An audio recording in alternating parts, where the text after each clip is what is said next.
तो hello guys, आप सभी की प्रिपरेशन कैसी चल रही है। अभी हम लोग करने वाले कुछ क्वेश्चंस, ठीक है। तो ये आपके मैथ, स्टैटिस्टिक और इकोनोमेट्रिक्स, ठीक है। तो इसमें न्यूमेरिकल का भी पार्ट होता है और कुछ थ्योरी का भी पार्ट होता है। इसकी कुछ थ्योरी भी पढ़ने पड़ते हैं, ठीक है। तो देखिए क्वेश्चन हमारा क्या था, कोरिलेशन। हमारा फर्स्ट क्वेश्चन किससे है, कोरिलेशन से है। आपको बताना है कोरिलेशन क्या है। यहाँ पे दो वेरिएबल के बीच में रिलेशनशिप देखते हैं, ठीक है। यहाँ पे क्या देखते हैं, डिग्री देखते हैं, डायरेक्शन देखते हैं, ठीक है।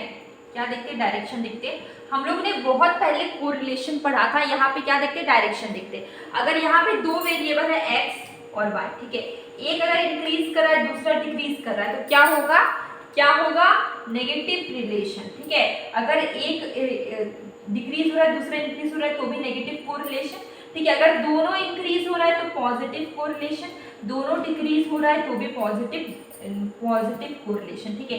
तो यहाँ पे हम लोग क्या देखते हैं, डायरेक्शन देखते हैं। दो वेरिएबल सेम डायरेक्शन में मूव करेगा तो पॉजिटिव कोरिलेशन, अगर दो वेरिएबल दोनों अपोजिट डायरेक्शन में मूव कर रहा है तो नेगेटिव कोरिलेशन, ठीक है।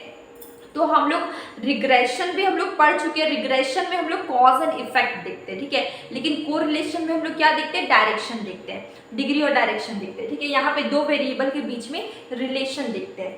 अब देखिए कोरिलेशन भी पॉजिटिव नेगेटिव हम लोग ने बहुत टाइप का पढ़ा, ठीक है। तो हम लोग ने पॉजिटिव पढ़ा, नेगेटिव कोरिलेशन पढ़ा, ठीक है। तो ये क्वेश्चन को हम लोग को सॉल्व करना है। कैसे करेंगे, देखिए while drawing a scatter diagram, अगर हम लोग स्कैटर डायग्राम बनाते हैं, ठीक है।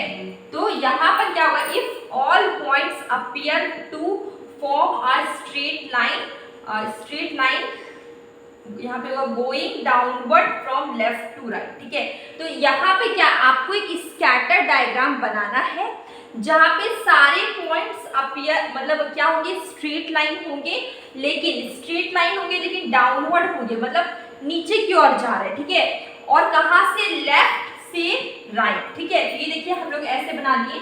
अब यहाँ पे देखिए ये लेफ्ट से राइट, अगर स्कैटर डायग्राम में डाउनवर्ड जा रहा है, ये कहाँ है, लेफ्ट से राइट है, डाउनवर्ड है, मतलब कौन सा कोरिलेशन होगा, ये नेगेटिव कोरिलेशन, ठीक है। अगर ये अपवर्ड जाता तो पॉजिटिव कोरिलेशन, लेकिन ये डाउनवर्ड जा रहा है तो क्या होगा, नेगेटिव कोरिलेशन, ठीक है। तो यहाँ पे क्या लगा, downward from left to right. देखिए it is infer that there is, ठीक है। परफेक्ट पॉजिटिव नहीं होगा, सिंपल पॉजिटिव नहीं होगा, परफेक्ट नेगेटिव होगा। तो answer will be C, perfect negative correlation, ठीक है। ये चीज आपको समझ में आ गई, क्लियर हो गया। डाउनवर्ड स्लोपिंग है लेफ्ट टू राइट, मतलब कौन सा होगा, ये नेगेटिव कोरिलेशन, ठीक है। अब लोग लास्ट ये देख रहे हैं रिग्रेशन, ठीक है। अगर आपने कोरिलेशन नहीं पढ़ा तो प्लीज पढ़ लीजिए। कोरिलेशन के थ्योरी से भी क्वेश्चन आता है। और कोरिलेशन क्या होता है, +1 और -1 के बीच होता है।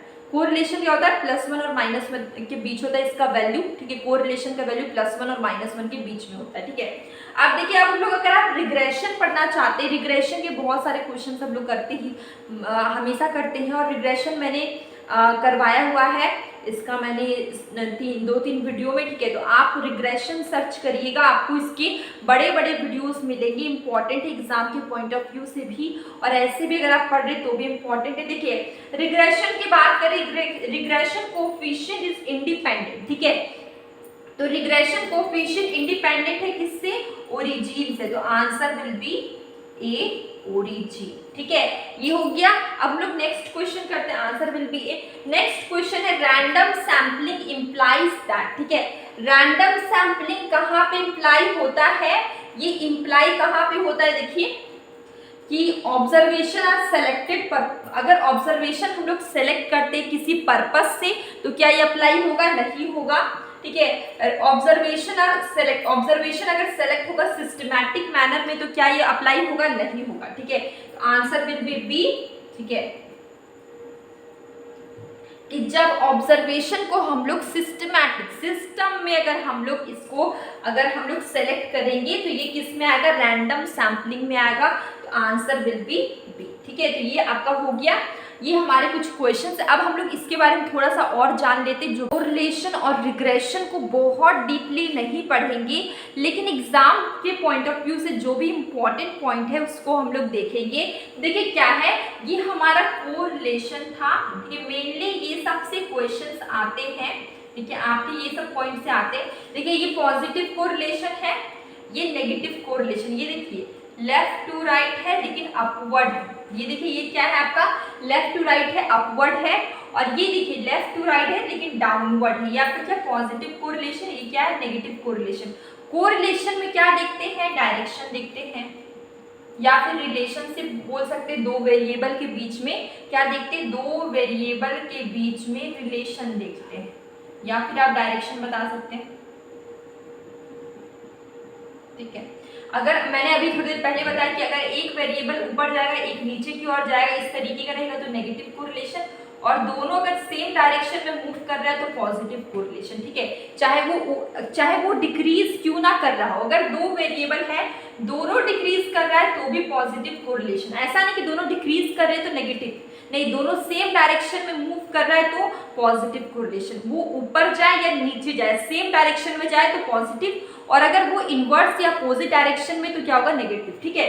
तो ये हम लोग ने समझ लिया। ये देखिए हाई कोरिलेशन है ऊपर की ओर, ये क्या लो कोरिलेशन, ये देखिए आपको कुछ समझ नहीं आ रहा होगा, ये क्या है, लो कोरिलेशन, ठीक है। इसके अलावा इंपॉर्टेंट पॉइंट ये है कि अगर कोरिलेशन में मैंने अभी थोड़ी देर पहले बताया कि अगर वैल्यू, कोरिलेशन का वैल्यू हमेशा -1 और +1 के बीच में होता है। क्या होता है, कोरिलेशन का वैल्यू, ये भी क्वेश्चन बन सकता है, कोरिलेशन का वैल्यू क्या है, हमेशा -1 और +1 के बीच में होता है। इससे क्वेश्चन हमेशा आते हैं कि कोरिलेशन क्या, अभी हम लोग ने क्वेश्चन रिग्रेशन का किया, ठीक है। कोरिलेशन क्या होगा, ये इंडिपेंडेंट होगा of change in origin and scale, ठीक है। ये क्या है, इंडिपेंडेंट है change in origin and scale, ठीक है। ये इंपॉर्टेंट है, बहुत ज्यादा इंपॉर्टेंट है, क्वेश्चन आते हैं, ठीक है। अब हम लोग रिग्रेशन देखते हैं। रिग्रेशन किसने दिया है, सर फ्रांसिस गैल्टन ने दिया है।